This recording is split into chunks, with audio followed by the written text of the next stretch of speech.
என்னுடைய பெயர் கலா. எல்லா பெண்களும் அழகாய் இருப்பதற்கு தான் ஆசைப்படுவார்கள். ஆனால் அந்த அழகே ஆபத்தாகி என் வாழ்க்கையை நாசமாக்கி என்னை படுபாதகத்தில் தள்ளிவிடப் போகிறது என்பதை அப்பொழுது நான் நினைக்கவில்லை. நான் ஒரு கிராமத்தில் பிறந்த சாதாரண குடும்பத்தை சேர்ந்தவள். அப்பா, அம்மா மற்றும் எனக்கு ஒரு அண்ணனும் உள்ளார். அண்ணனை மட்டும் அளவுக்கு அதிகமாகவே படிக்க வைத்தனர். சொல்லப்போனால் எங்களிடம் இருந்த அனைத்து சொத்துக்களையும் விற்று அவனை பெரிய பெரிய படிப்புகள் எல்லாம் படிக்க வைத்தனர். ஆனால் ஏனோ தெரியவில்லை, என்னை மட்டும் பாதியிலேயே படிப்பை நிறுத்திவிட்டு வீட்டில் முடக்கிவிட்டனர். அப்போதிருந்து மனநிலையில் நானும் வீட்டு வேலைகளை தான் செய்து கொண்டு சந்தோஷமாக இருந்தேன். எனது அண்ணனும் படிப்பை முடித்துவிட்டு நல்ல வேலையிலும் சேர்ந்து விட்டான். அவனோடு பணியாற்றிய ஒரு பெண்ணையும் காதலித்து திருமணம் செய்து கொண்டு நகரத்திலேயே குடியேறியும் விட்டான். பெற்ற மகன் நம்மை கடைசி காலத்தில் காப்பாற்றுவான் என்ற நம்பிக்கையில் தன்னிடமிருந்த அனைத்து சொத்துக்களையும் அவனுக்காகவே விற்று தீர்த்த அப்பாவுக்கு இதில் வருத்தமே. அந்த வருத்தத்திலேயே அவரும் போய் சேர்ந்து விட்டார். அப்பாவிற்கு செய்ய வேண்டிய அனைத்து காரியங்களையும் முடித்த பிறகு எனது அண்ணன் என்னிடம் வந்து, கலா, நமது அம்மாவை என்னுடன் நான் அழைத்து சென்று நன்றாக பார்த்து கொள்வேன். ஆனால் உன்னை என்னால் அழைத்து செல்ல முடியாது. உனக்கு திருமணம் செய்து வைக்கவும் அதன் பின் செய்ய வேண்டிய முறைகளை செய்யவும் எனது மனைவிக்கு விருப்பமில்லை. என் மனைவியை மீறி என்னால் ஒன்றுமே செய்ய முடியாது. அது மட்டுமல்லாது எனக்கும் குடும்பம், பிள்ளைகள் ஆகிவிட்டது. உன்னை திருமணம் செய்து கொடுக்கும் அளவிற்கு என்னிடம் பொருளாதாரமும் இல்லை. உன்னை நான் எங்காவது வேலைக்கு சேர்த்து விடுகிறேன். உனக்கு பிடித்த பையனாக பார்த்து நீயே திருமணம் செய்து கொள். தயவு செய்து என்னை மன்னித்து விடு என்றான். இதை கேட்டதும் எனக்கும் எனது அம்மாவிற்கும் அழுகையை பீறிட்டு வந்தது. எங்களின் இயலாமையை நினைத்து அழுவதை தவிர எங்களால் வேறு என்ன செய்ய முடியும்? இதை அனைத்தையுமே கேட்டுக்கொண்டிருந்த எனது மாமா பேச ஆரம்பித்தார். எனது அம்மாவிடம், அக்கா, கல்யாணமாகி பல வருடங்களாக எனக்கு குழந்தை இல்லை. நான் லதாவை என்னுடன் அழைத்து செல்கிறேன். அவளை நானே வளர்த்து கொள்கிறேன். நேரம் வரும் பொழுது நானே திருமணமும் செய்து வைக்கிறேன் என்றார். எனது அம்மாவிற்கு உடன்பாடு இல்லை. ஆனால் இதை விட்டால் அம்மாவால் வேறு எதையும் செய்யவும் முடியாது. எங்கோ போய் கண்காணாத இடத்தில் கஷ்டப்படுவதை விட தனது சொந்த தம்பியின் அரவணைப்பில் இருந்தால் பாதுகாப்பாக இருப்பாள் என்று அவர் நம்பினார். அவரிடமும் சம்மதித்து நாங்கள் இருந்த ஒரு சிறு வீட்டையும் விற்று எனது திருமணம் செய்து வைக்கும் பொழுது உதவும் என்று அந்த பணத்தை மாமாவிடம் கொடுத்தார். அம்மா அண்ணனுடன் செல்ல நான் மாமாவுடன் மும்பைக்கு குடியேறினேன். மாமாவை பற்றி சொல்ல வேண்டுமென்றால் அவர் சிறு வயதிலிருந்து மும்பையில் வேலை பார்த்து அங்கேயே திருமணமும் செய்து கொண்டார். பல வருடங்களாகியும் அவருக்கு குழந்தையும் இல்லை. அவர் அம்மாவுடன் பிறந்த தம்பி. வருடத்திற்கு ஒரு முறையோ 2 முறையோ தான் எங்களை காண வருவார். வரும்பொழுதெல்லாம் எனக்காக துணிமணிகளை எல்லாம் அவர் வாங்கியும் வருவார். அவர் எனக்கு மிகவும் பிடிக்கும். இப்படியாக பல கனவுகளுடன் அம்மாவிடம் விடை பெற்று மாமாவுடன் செல்ல தயாரானேன். அப்பொழுது எனக்கு வயது 15. எனக்கு அப்பொழுது தெரியாது அம்மாவை அன்றுதான் நான் கடைசியாக காண்பேன் என்று. நானும் மாமா வீட்டிற்கு வந்து விட்டேன். வீடு பார்ப்பதற்கு சிறியதாக இருந்தது. ஆனாலும் 2 அறைகள் இருந்தன. ஒன்றில் மாமாவும் அத்தையும் இருந்தனர். மற்றொன்று எனக்காக ஒதுக்கியும் கொடுத்தனர். ஆரம்பத்தில் அத்தை மாமாவிடம் எதற்காக அழைத்து வந்தீர்கள் என்பது போல கேட்க, மாமாவும் தன்னிடம் இருந்த பணத்தை கொடுத்து இவளை பத்திரமாக பார்த்துக்கொள் என்று கொடுத்தார். பணத்தை பார்த்த சந்தோஷத்தில் அவரும் ஒன்றும் பேசவில்லை. ஆரம்பத்தில் அந்த நகரத்து வாழ்க்கை எனக்கு நரகமாகவே இருந்தது. கிராமத்தில் ஓடியாடி திரிந்த எனக்கு அந்த வாழ்க்கை மிகவும் சிரமமாகவே இருந்தது. போக போக வேறு வழி இல்லாமல் நானும் அந்த வாழ்க்கையை பழகிக்கொண்டேன். மாமாவும் அடிக்கடி வேலை விஷயமாக வெளியூர் சென்று விடுவார். அப்படி சென்றால் 2-3 மாதங்களுக்கு ஒரு முறைதான் வீட்டிற்கே வருவார். அத்தையும் அன்பாக இல்லாவிட்டாலும் எனக்கு எந்த தொந்தரவும் கொடுப்பதில்லை. சொல்லப்போனால் நான் அங்கு இருப்பது அவருக்கு சந்தோஷமே. வீட்டு வேலைகள் அனைத்தையுமே பார்த்து விடுவதால் இலவசமாகவே வேலைக்காரி கிடைத்துவிட்டாள் என்று நினைத்தார். மாமா வீட்டிற்கு வந்து 3 வருடங்கள் ஆகிவிட்டது. இப்போது எனக்கு 18 வயது ஆகிவிட்டது. அழகு பதுமையாக வளர்ந்து நின்றேன். அத்தைக்கு ஒரு தம்பியும் இருந்தார். எப்பொழுதாவது வீட்டிற்கு வந்து செல்வார். அவருக்கு இன்னும் திருமணமாகவில்லை. அவர் பார்ப்பதற்கு சுமாராக இருந்தாலும் என்னிடம் மிகவும் அன்பாக பழகினார். ஏனோ தெரியவில்லை, அவரை காணும் போதெல்லாம் எனக்குள் ஒரு இனம் புரியாத சந்தோஷம் ஏற்பட்டது. பின்புதான் தெரிந்து கொண்டேன் அதுதான் காதல் என்று. அவருடைய பெயர் கணேஷ். அவருக்கும் என் மேல் ஆசை இருந்தது என்பதை நான் போக போக புரிந்தும் கொண்டேன். ஒரு நாள் அவர் தன்னுடைய காதலை வெளிப்படுத்த நானும் சம்மதித்தேன். மாமாவிடம் அதை மறைக்க மனமில்லாமல் அவரை பற்றி கூற மாமாவும் சந்தோஷமடைந்தார். பின்பு என்னிடம் இது அத்தைக்கு தெரிய வேண்டாம், நேரம் வரும்பொழுது நானே பேசி உன்னுடைய திருமணத்தை செய்து வைக்கிறேன் என்று கூறினார். மாமா வீட்டில் இல்லாத சமயத்தில் சில நாட்கள் அத்தை தனது தோழிகளை பார்ப்பதற்காக செல்கிறேன் என்று கூறி இரவு நேரங்களில் வெளியே சென்று விடுவார். பொழுது விடிந்ததும் தான் வந்து என்னிடம் இதை பற்றி உனது மாமாவிடம் எதுவுமே கூற வேண்டாம் என்பார். நானும் இந்த நரகத்து வாழ்க்கையில் இதெல்லாம் சகஜம் போல என்று நினைத்து அதை பற்றி அவரிடம் எதுவுமே நான் கூறுவதும் இல்லை. நானும் அதிகமாக வெளியே எங்கும் சென்றதும் இல்லை. அருகில் இருக்கும் ஒரு கோவிலுக்கு மட்டும் எப்பொழுதும் செல்வேன். மற்ற நேரங்களில் ஏதாவது பொருட்களை வாங்க வேண்டும் என்றால் அத்தைதான் என்னை அழைத்தும் செல்வார். எனது காதலும் இரகசியமாகவே வளர்ந்தது. கணேசை எனக்கு மிகவும் பிடித்து போனது. மனதளவில் அவரை பற்றியும் அவரோடு வாழவிருக்கும் வாழ்க்கையை பற்றியும் கனவும் கண்டிருந்தேன். அக்காவின் வீடு என்பதால் அடிக்கடி வந்து போவார். இதனால் எந்த சிரமமும் இன்றி பார்ப்பதும் பேசுவதுமாக சென்றது. ஒரு நாள் இரவு கதவை தட்டும் சத்தம் கேட்டது. வீட்டினில் நானும் அத்தை மட்டுமே இருந்தோம். அத்தை சீக்கிரமே சென்று படுத்து விட்டார். மாமாவும் வேலை விஷயமாக வெளியூர் சென்று விட்டார். நானும் யாராக இருக்கும் என்று யோசித்து கொண்டே கதவை திறந்தேன். அங்கே முரட்டுத்தனமான ஒரு ஆள் நின்று கொண்டிருந்தார். அவரை பார்ப்பதற்கே பயமாக இருந்தது. கண்கள் சிவந்து பெரிய மீசையுடன் காணப்பட்டார். நான் கதவை மூடுவதற்கு முற்பட அவரோ சாதாரணமாக கதவை தள்ளிவிட்டு வீட்டினுள் அத்தையின் பெயரை சொல்லிக்கொண்டே நுழைந்தார். நானும் அவரது உருவத்தை பார்த்து ஒதுங்கி நின்றேன். அவரின் குரல் கேட்டு அத்தையும் எழுந்து வெளியே வந்தார். அவரை பார்த்து பதட்டமடைந்த அத்தையும் என்னை சமையலறைக்கு போகும்படி கண்ணசைத்தார். நானும் அங்கு செல்ல அவரும் என்னை பின்தொடர்ந்து சமையலறைக்கு வந்தார். பின்பு என்னிடம், நீ ஏதாவது வேலை இருந்தால் பார்த்து கொண்டிரு, எனது அறைக்கு வரவேண்டாம் என்று கூறிவிட்டு போகும்பொழுது ஒரு இஞ்சியின் துண்டை வெட்டி எடுத்துக்கொண்டார். பிறகு அவரையும் அழைத்து கொண்டு தனது அறைக்கு சென்று கதவை தாளிட்டு கொண்டார். நானும் அவர் யாராக இருக்கும் என்று யோசித்து கொண்டே வேலைகளை பார்த்து கொண்டிருந்தேன். 2 மணி நேரம் கழித்து அறையிலிருந்து என்னை கூப்பிட்டார் அத்தை. நானும் என்னவென்று கேட்க அறையை சுத்தம் செய்யும்படி கூறினார். அங்கே கடித்து துப்பப்பட்ட இஞ்சியின் துண்டுகள் சிதறி கிடந்தன. அத்தையின் தலைமுடி கலைந்து ஆடைகளும் கலைந்திருந்தன. எனக்கு ஓரளவு புரிந்து போனது அறையினுள் என்ன நடந்திருக்கும் என்பது.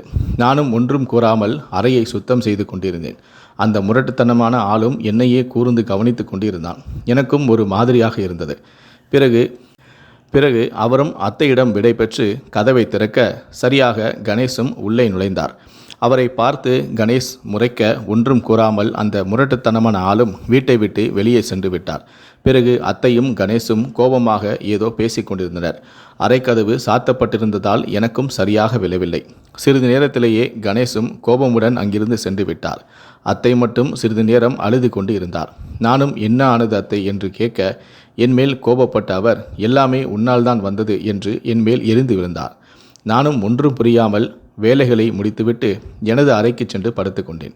பின்பு மறுநாள் காலை அத்தை என்னிடம், உன்னிடம் உள்ள ஒரு நல்ல துணிமணிகளெல்லாம் உடுத்திக்கொள், நாம் ஒரு உறவினை காணச் செல்கிறோம் என்றார். எனக்கும் அவரின் கோபம் தணிந்து என்னோடு பேசியது சந்தோஷமாக இருந்தது. அவர் சொன்னபடியே நானும் நல்ல ஆடைகளை உடுத்தி கொண்டு அவருடன் நான் புறப்பட்டேன். போகும் வழியில் ஒரு ஆட்டோவை பிடித்து அவர் நகரத்தின் மைய பகுதிக்கு அழைத்துச் சென்றார். அங்கு மக்கள் நடமாட்டம் அதிகமாகவே இருந்தது. அதிகமாக வீட்டை விட்டு வெளியே வராததால் அது எந்த இடம் என்பது எனக்கு தெரியவில்லை. ஒரு இடத்தில் இருவரும் இறங்கிய பிறகு ஒரு வீட்டின் கதவை தட்டினார் அத்தை. அந்த வீட்டிலிருந்து ஒரு நடுத்தர வயது மிக்க பெண்மணி ஒருவர் வந்தார். அத்தையை பார்த்து அவரும் புன்னகைத்து ஒரு பையையும் அவரிடம் கொடுத்தார். பின்பு அத்தை என்னிடம், நீ சற்று நேரம் இவருடன் இருந்து கொள், நான் வேறு ஒரு உறவினரை பார்த்துவிட்டு உன்னை அழைத்துச் செல்கிறேன் என்றார். நானும் அவரிடம் சரி என்று தலையாட்டினேன். பின்பு அந்த நடுத்தர வயது பெண் என்னை வீட்டிற்குள் அழைத்துச் சென்றார். வீடு முகப்பில் பார்ப்பதற்கு சிறியதாக இருந்தாலும் உள்ளே பிரம்மாண்டமாக இருந்தது. சிறிய அறைகள் காணப்பட்டன. அங்கே ஆண்களும் பெண்களும் அங்கும் இங்குமாக சென்று கொண்டிருந்தனர். அந்த பெண்மணி ஹிந்தி மட்டுமே பேசினார். என்னை ஒரு இடத்தில் அமரச் சொல்லி சைகை காண்பிக்க நானும் அமர்ந்து கொண்டேன். நானும் அங்கு உள்ளவர்களை கவனித்து கொண்டு இருந்தேன். அந்த இடமே எனக்கு சற்று வித்தியாசமாகப்பட்டது. அரைகுறை ஆடையுடன் பெண்கள் வலம் வந்து கொண்டிருந்தனர். சில ஆண்கள் போதையில் தள்ளாடி கொண்டே அவர்களின் பின்னால் சென்று கொண்டிருந்தனர். வெகு நேரமானதால் அந்த நடுத்தர பெண்மணியிடம் நான் வீட்டிற்கு செல்ல வேண்டும் என கூறினேன். அவர் ஏதேதோ பேசிக்கொண்டே வேகமாக சிரிக்க ஆரம்பித்தார்.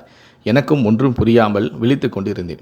பிறகு அந்த பெண்மணி வேறு ஒரு பெண்ணின் பெயரை சொல்லி அழைக்க அவரும் அருகே வந்து என்னிடம் தமிழில் பேசினார். அவருடைய பெயர் ராணி.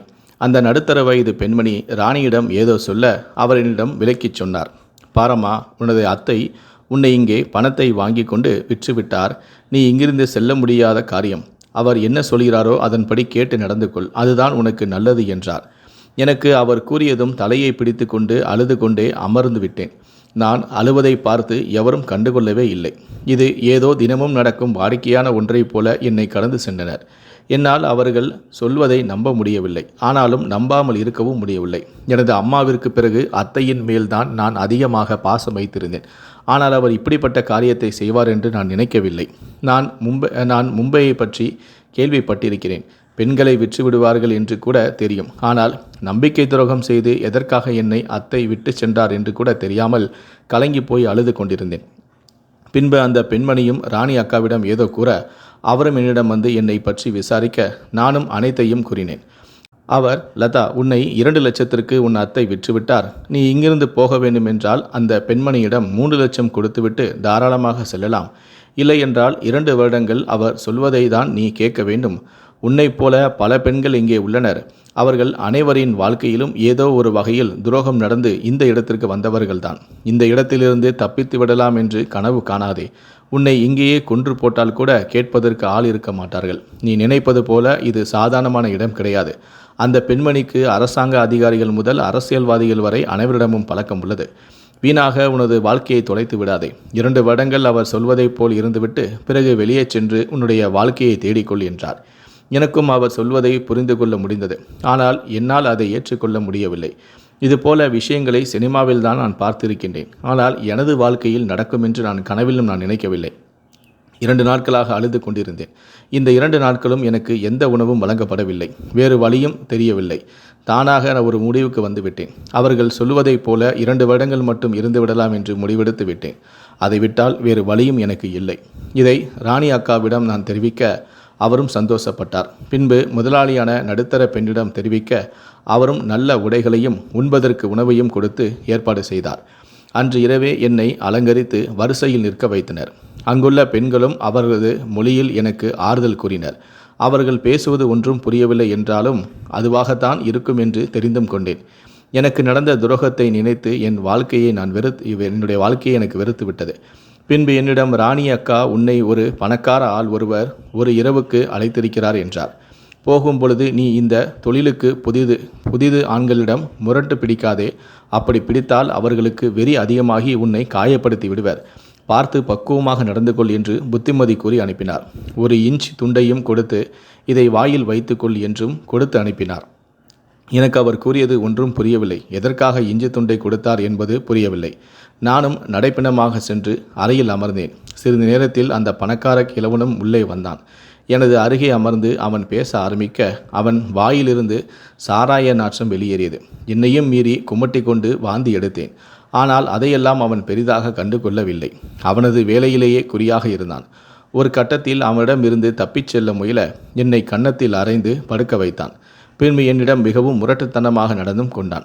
2-3 முறை எனக்கு நரகத்தை காண்பித்து விடிந்ததும் சில ரூபாய் நோட்டுகளை வீசிவிட்டு சென்று விட்டான். நான் எழுந்து உட்காரக்கூட தெம்பில்லாமல் படுத்திருப்பதை பார்த்த ராணியக்கா பதறி போய் அவர்தான் என் காயங்களுக்கு மருந்து வைத்தார். அந்த வழியிலும் ராணியக்கா இருப்பது எனக்கு சற்று ஆறுதலாகவே இருந்தது. நான் கணேசனோடு எப்படியெல்லாம் இருக்க ஆசைப்பட்டேனோ அத்தனை கனவுகளையும் கலைத்துவிட்டு சென்றான் அந்த பணக்கார கிழவன். மீண்டும் 2 நாட்கள் கழித்து அதே நரகம். ஆனால் இந்த முறை ராணியக்கா சொன்னது போல நான் முரண்டு பிடிக்கவில்லை. ஒரு மரக்கட்டையை போல படுத்திருக்க வந்தவன் எந்த தொந்தரவும் செய்யாமல் அவன் வேலையை முடித்து விட்டு சென்றான். இப்படியாக 1 வருடமும் கடந்து விட்டது. என்னை நினைத்து நானே பலமுறை அழுததுண்டு. ஆனால் அதற்கு பலன் எதுவும் இல்லை. ராணியக்கா தான் எனக்கு ஆறுதல் கூறியும் வந்தார். ஒவ்வொரு முறையும் சொல்லும் பொழுதும் ஒரு இஞ்சி துண்டை கொடுத்து வாயில் வைத்துக்கொள் என்று சொல்வார். ஒரு முறை அத்தையிடம் இதே செயலை நான் கண்டது உண்டு. இதை பற்றி ராணி அக்காவிடம் கேட்க அவரும் சிரித்துவிட்டு சொல்வார். ஆனாலும் அத்தையும் கணேசனும் அன்று இரவு என்ன பேசியிருப்பார்கள், எதற்காக மறுநாளை என்னை இங்கு விட்டுவிட்டு சென்றார்கள் என்று மட்டும் அடிக்கடி யோசித்ததுண்டு. ராணி அக்காவிற்கு வெகு நாட்களாகவே உடல்நிலை சரியில்லாமல் இருந்தது. திடீரென ஒரு நாள் இரவு உடல்நிலை மிகவும் மோசம் அடைந்து விட்டது. அவருக்கு எப்படியும் 40 வயதை கடந்திருக்கும். என்னைப் போல பெண்களை பக்குவப்படுத்துவதே அவரின் வேலையாக இருந்தது. இருந்தாலும் அவர் என்னை பாசமாக தான் பார்த்து கொண்டார். அன்று இரவு ராணி அக்காவும் மரணம் அடைந்து விட்டார். அவரின் கையில் எனக்காக எழுதிய ஒரு கடிதமும் இருந்தது. அதை என்னிடம் கொடுக்க நானும் படித்து பார்த்தேன். அதில் அவர் எப்படி காதலால் ஏமாற்றப்பட்டு இங்கு விற்கப்பட்டார் என்பதையும் இஞ்சியின் இரகசியத்தையும் சொல்லி இருந்தால் இஞ்சி சாப்பிடுவதால் எந்த தொற்று நோயும் தொற்றாது என்பதையும் குறிப்பிட்டிருந்தார்.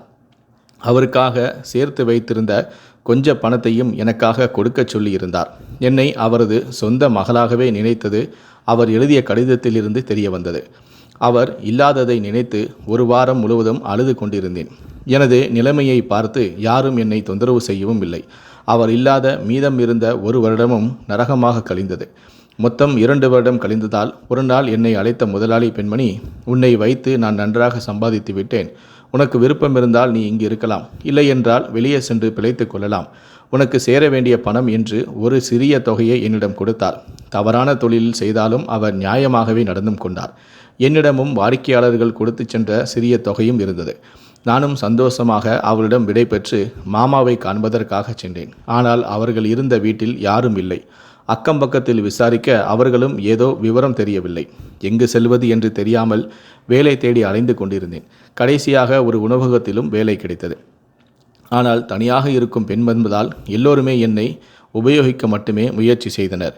சொல்லப்போனால் நான் அங்கிருந்ததை விட இங்குதான் காம பேய்கள் அதிகமாக உலாவிக் கொண்டிருந்தன. ஒரு கட்டத்திற்கு மேல் அவர்கள் செய்த தொந்தரவை என்னால் தாங்கிக் கொள்ள முடியவில்லை. நானும் பலமாக யோசித்து முன்பு இருந்த இடத்திற்கே சென்று விட்டேன். முதலாளியும் என்னை மகிழ்ச்சியுடன் வரவேற்றார். பின்பு எப்பொழுதும் போல அதே நரகம். ஆனால் வெளியில் இருப்பதை விட எனக்கு இது சொர்க்கமாகவே இருந்தது. இப்படியாக 5 வருடங்களும் கடந்துவிட்டன. ஒரு நாள் இரவு ஒரு வாடிக்கையாளர் அழைப்பதாக கூற நானும் அறையில் காத்திருந்தேன். வந்தவரை பார்க்கும் பொழுது எனக்கு அதிர்ச்சியாக இருந்தது. காரணம், அது கணேசன். அவரும் என்னை அடையாளம் கண்டு கொண்டு அழ ஆரம்பித்தார். உன்னுடைய இந்த நிலைமைக்கு காரணம் நான் தான் என்று தலையில் அடித்து கொண்டார். அவர் கூறியதை புரியாமல் பார்த்து கொண்டிருந்த பின்புதான் அவரே பேசவும் தொடர்ந்தார். அன்றிரவு நடந்ததை பற்றி கூறினார். எனது அக்காவிற்கும் அந்த முரட்டு ஆளுக்கும் இருக்கும் பழக்கம் எனக்கு முன்பே தெரியும். பலமுறை நானும் மாமாவும் கண்டித்தும் அவள் திருந்தியதில்லை. அதனால்தான் உனது மாமா வீட்டில் இருக்காமல் அடிக்கடி வெளியே சென்று விடுவார். அன்று இரவு நீ இருக்கும் பொழுது அவள் அப்படி நடந்து கொண்டதை என்னால் ஏற்றுக்கொள்ள முடியவில்லை. அக்காவிடம் நான் உன்னை இன்னும் சில தினங்களில் திருமணம் செய்து கொள்ளப் போகிறேன் என்று தெரிவித்தேன். அவளும் என்னிடம் கோபப்பட்டு கத்தத் தொடங்கினாள். பின்பு வாக்குவாதம் ஆளாகி நான் கோபப்பட்டு வந்துவிட்டேன். மறுநாள் சென்று பார்க்கும் பொழுது நீ வீட்டில் இல்லை. அக்காவிடம் கேட்க அவரோ நீ வேறுவருடன் ஓடிப்போய்விட்டதாக கூறினாள். நான் முதலில் நம்பவில்லை. ஆனால் சில காரணங்களையும் சில காட்சிகளையும் தயார் செய்து என்னை நம்ப வைத்தார். ஒரு கட்டத்தில் நானும் நம்பிவிட்டேன். பிறகு நானும் திருமணமும் செய்தும் கொண்டேன். எனக்கு வாய்த்த மனைவி உன்னை போல அல்ல. அவள் என்னிடம் கோபமாகவே நடந்து கொண்டாள். எங்களுக்கு குழந்தையான பின்பும் அவள் திருந்துவதாக தெரியவில்லை. அதற்காக தான் நான் இப்படி அடிக்கடி வெளியே வந்து விடுவேன் என்று அழுது கொண்டே கூறினார். எனக்கு அவர் கூறியது ஓரளவு புரிந்தும் போனது. தம்பியே எனக்கு திருமணம் செய்து வைக்க மனமில்லாமல் தான் அத்தை என்னை விற்றுவிட்டு சென்று விட்டாள் என்று புரிந்தும் கொண்டேன். பின்பு கணேசன் எல்லாத்தையும் விட்டுவிட்டு நீ என்னுடன் வந்துவிடு, நாம் புதிதாக ஒரு வாழ்க்கையை தொடங்கலாம் என்று அருகில் வந்தாள். அவர் கூறியதை என்னால் ஏற்றுக்கொள்ள முடியவில்லை. மனதாலும் உடலாலும் பாதிக்கப்பட்டிருப்பது எனக்கு மட்டுமே தெரியும். நானும் கோபமாக இதுதான் எனக்கு பிடித்த வாழ்க்கை, இதை விட்டுவிட்டு நான் எங்கும் வரமாட்டேன். தயவுசெய்து என்னை தொந்தரவு செய்யாதீர்கள். உங்களால் முடிந்தால் உங்கள் மனைவியை சமாதானப்படுத்தி புதிய வாழ்க்கையை அவளுக்காக தொடங்குங்கள் என்றேன். அவரும் சிறிது நேரம் யோசித்துவிட்டு எதற்காக வந்தாரோ அதை நிறைவேற்றாமல் சென்று விட்டார். அவர் சென்றதும் நானும் அழுது கொண்டே இருந்தேன். 6 மாதங்களுக்கு பிறகு கணேசன் மூலமாக நான் இங்கு இருப்பதை தெரிந்து கொண்டு எனது மாமா என்னை பார்க்க வந்தார். என்னை பார்த்ததும் அவர் கதறி அழுதார். நானும் அவருடன் அழுது கொண்டிருந்தேன். பின்பு அவர், உனக்கு செய்த துரோகத்திற்கு உனது அத்தை பக்கவாதம் வந்து படுத்து விட்டாள். என்னாலும் அவளை கவனிக்க முடியவில்லை. ஏதோ ஒரு அரசாங்க ஆஸ்பத்திரியில் அனாதையாக கிடக்கிறாள். இது அவளுக்கு கிடைத்த சரியான தண்டனை தான். அத்தையையும் இதே போல ஒரு இடத்திலிருந்து தான் அழைத்து வந்து திருமணம் செய்து கொண்ட உண்மையையும் சொன்னார். ஒரு வகையில் உனது இந்த நிலைமைக்கு காரணம் நான் தான், என்னை மன்னித்துவிடு என்றும் அழுதார். பின்பு அம்மாவை பற்றி விசாரிக்க அவர் கடந்த வருடம்தான் இறந்து போனார் என்ற துயரமான செய்தியையும் தெரிவித்தார். பின்பு அவருக்கு நான் இங்கு நன்றாக இருப்பதாக நம்பிக்கை ஊட்டினேன். என்னை பற்றி வேறு யாருக்கும் தெரியப்படுத்த வேண்டாம் என்றும் நான் கதறி கேட்டுக்கொண்டேன். போகும்பொழுது என்னிடமிருந்து கொஞ்சம் பணத்தையும் கொடுத்து அனுப்பினேன். அவர் வாங்க மறுத்தாலும் கட்டாயப்படுத்தி கொடுத்து அனுப்பினேன். மாதம் ஒரு முறை என்னை காண வர வேண்டும் என்றும் சொல்லி அனுப்பினேன். அவரும் தவறாமல் மாதம் என்னை காண வந்தார். நானும் என்னால் முடிந்த பணத்தையும் கொடுத்து அனுப்பினேன். எனக்கு இப்பொழுது 35 வயது ஆகிவிட்டது. மாமாவும் சில மாதங்களாக என்னை தேடி வரவில்லை. நானும் புரிந்து கொண்டேன் அவர் இதற்கு மேல் உயிருடன் இருக்க வாய்ப்பே இல்லை என்று. கணேசனையும் அதன் பிறகு காணவில்லை. என்னுடைய காலம் முடிந்து விட்டதால் இப்பொழுது நான் ராணி அக்கா பார்த்த அதே வேலையைத்தான் பார்த்து வருகிறேன். எங்கோ பிறந்து எங்கோ வளர்ந்து கடைசியில் இந்த இடத்திற்கு அழைத்து வந்த எனது விதியை நினைத்து சில சமயம் அழுவதும் உண்டு. ஏனென்றால் அதை மட்டுமே என்னால் செய்ய முடியும். இந்த வாழ்க்கையிலிருந்து விடுதலையாக நினைக்கும் ஒரே விஷயம் மரணம்தான். அந்த மரணத்திற்காக நானும் காத்து கொண்டிருக்கிறேன், உடலில் பல வியாதிகளோடு.